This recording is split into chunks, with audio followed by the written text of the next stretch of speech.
Hi everyone. This is SSM Academy Kofara. Welcome back to all people here. Today we are going to talk about some different people and how to express them while talking about them based on their special characters they are actually possessing. कुछ ऐसे लोगों के बारे में बात करते हैं कि उनमें एक स्पेशल काइंड ऑफ कैरेक्टर होते हैं उस बेस पे उन शख्स के बारे में उनको किस तरह से हम नाम दें किस तरह उनको पुकारें तो आज हम वही पढ़ेंगे okay fine so let's this number one here the number one is it's day dreamer day dreamer means कोई ऐसा शख्स जो प्रेजेंट को छोड़ के सिर्फ फ्यूचर के बारे में फैंटेसीज क्रिएट करता है like a person who often thinks about doing think something else instead of paying attention to the present fine so the person is always making castles in the air rather than the person go for action or to do something in practical grounds but the person goes to just sleeping in all kind of things just making fantasies thinking about that pleasant times of the future and everything. सो इस तरह का शख्स अगर आपको मिलता है जो सिर्फ ख्वाब बताता है लेकिन ख्वाबों को पूरा करने के लिए काम नहीं करता है जो सिर्फ फैंटेसीज बनाता है इमेजिनेशन क्रिएट करता है हमेशा तो ऐसे शख्स को हम कहेंगे day dreamer. Who is here? It's chatterbox. Chatterbox means a person who talks a lot and excessively talkative person.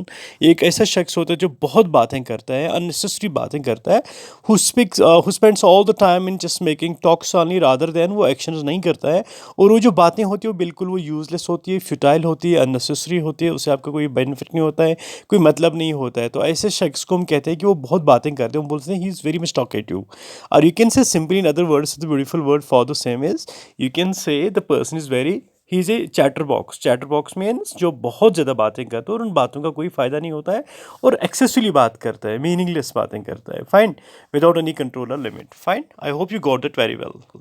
Third that's worry wart. Worry wart means a person who often worries specially about the things that are not important. कोई शख्स उन चीज़ों के बारे में परेशान होता है जो उसके लिए ज़रूरी नहीं है माने नहीं रखती है. I mean sometimes you are thinking about beyond your limitations. कहते हैं कि सोचना हद से ज़्यादा सोचना ठीक दिमाग के लिए सेहत के लिए हानिकारक होता है फाइन. तो the thing is that you must confine your thoughts you must stay always in your limits only then you can live a healthy and positive mind and positive life right. So आप इस तरह से रह सकते हैं. तो आप जब किसी चीज़ के बारे में एक्सेसिवली बहुत ज़्यादा अननेसेसरीली आप किसी चीज़ को लेके परेशान हो जाते हो उसके बारे में फोकट की आप परेशानी लेते हैं तो ऐसे चीज़ को हम कहते हैं ऐसे शख्स को हम कहते हैं जो हमेशा परेशान रहता है हम कहेंगे worry what. You must live your moment live your present so your future इंशाल्लाह विल बी ऑलवेज ग्रेट.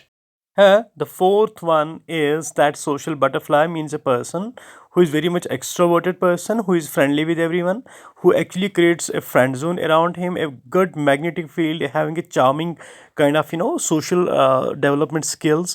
तो ऐसे शख्स जो लोगों से प्यार से बातें करते हैं अपना एक सोशल मैग्नेटिक फील्ड क्रिएट करता है सोसाइटी के साथ उठने बैठने में हमेशा वो आगे रहता है और वो प्यार करता है लोगों के साथ अच्छा लगता है लोग उसको जब इर्द गिर्द रहते हैं उनके सामने बात करता है वो उनको सोशलाइज होता है और we can say that person is very much well adjusted in the society is right that the person is very much friendly with the people and everybody loves to be with him everybody loves to be to surround him right. So that kind of person having such kind of good character that's always positive kind of thing optimistic character होता है and that person is called as social butterfly.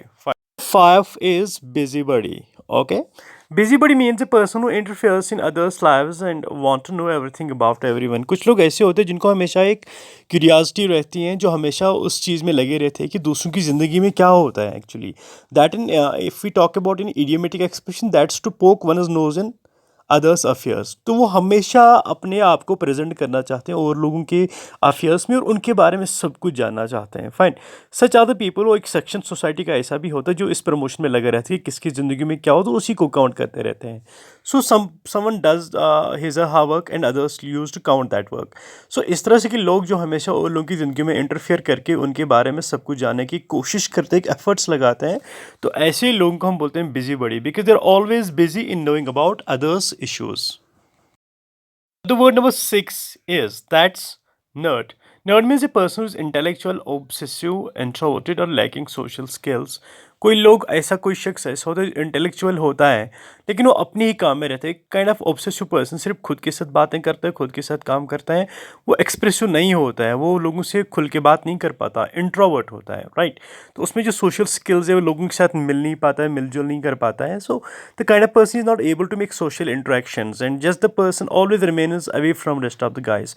Maybe in your area or in your colony or in your village or in your town, you might have found so many people like of that character. extroverted, that they always prefer to stay alone, stay away, and stay at a lonely place rather than to be in the group. और लोगों के बीच में बैठने को पसंद नहीं आता है, तो वो हमेशा अपना एक किनारा कशी करते हैं, अपना एक साइड ले लेते हैं. सो ऐसे लोगों को हम इंग्लिश में कहते हैं nerd. Here, the word number 7 is night owl. Night owl means a person who tends to stay up until late at night or wakeful at night. सो ऐसा शख्स जो रात को जाग जाता है और वो बहुत देर तक नहीं सोता है, जागता रहता है और पढ़ाई करता है, कुछ और काम करता है. तो द पर्सन समटाइम जो इंसोम्निएक होता है, जिनको नींद नहीं होती है, तो ऐसे लोग रातों को जागे रहते हैं, उनकी लाइट ऑन रहती हैं. और इस तरह से अगर हम कोई शख्स होता है जो रातों को मैक्सिमम टाइम्स उठ जाते हैं, if we talk about the students और studying for exams are working hard, and we can call them that they are burning midnight oil. तो इस तरह से लोग अगर मिडनाइट ऑयल भी बर्न करते हैं, या वो रातों को पढ़ते हैं, या वो रातों को अक्सर उठा करते हैं, या वो देर तक जागते हैं और बहुत देर के बाद सोते हैं. तो ऐसे शख्स को अगर हम कैरेक्टर की सूरत में बताएंगे कि that person is not sleeping usually during nights and that person is a night owl. Okay. 8 is couch potato. Couch potato लगता है कि कंपाउंड वर्ड जैसे दो चीज़ों को मिला के पेश किया गया है. And it looks like bit no surprising word, bit kind of funny word.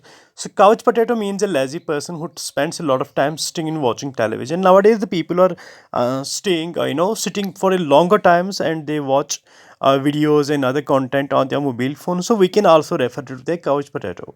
मतलब couch potato वो शख्स होता है जो बहुत समय तक लेजी होता है, बैठ जाता है, और बैठ के क्या काम करता है, कुछ नहीं करता है. बस करता क्या है, सिर्फ टीवी देखता है, मोबाइल फ़ोन देखता है, उस पर वीडियोज़ कॉन्टेंट्स देखता है, without doing any action, without moving here and there, कोई मोबिलिटी नहीं दिखाता है. So that kind of person who बहुत ज़्यादा लेजी होता है, काहिल होता है, काम करने के लिए एक्टिव नहीं होता है. तो ऐसा शख्स जिसमें ये सब कैरेक्टर होते हैं उसको हम कहते हैं हम काउच पोटैटो.